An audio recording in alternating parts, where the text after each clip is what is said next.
Argentine অধিনায়ক Lionel Messi সময়ের সেরা খেলোয়াড় তো বটেই, কারো কারো চোখে সর্বকালের সেরা ফুটবলারও তিনিই। বিশ্বজুড়ে এই কিংবদন্তির রয়েছে অগণিত ভক্ত সমর্থক।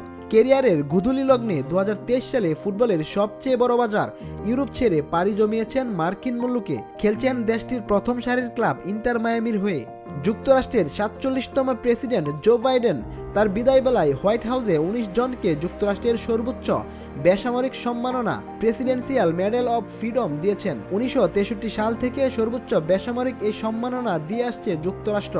2025 সালের সম্মাননা প্রাপ্ত ব্যক্তিদের তালিকায় ছিলেন আর্জেন্টাইন অধিনায়ক লিওনেল মেসিও। তবে বাইডেনের হাত থেকে সেই সম্মাননা নিতে পারলেন না লিওনেল মেসি। সেটা নিয়েই চলছে ব্যাপক আলোচনা সমালোচনা। পরিবার নিয়ে ছুটি কাটানোর কারণে অনুষ্ঠানটিতে যোগ দিতে পারেননি লিও মেসি। এই বার্তা ইন্টার মায়ামি আগেই জানিয়ে দিয়েছিলেন।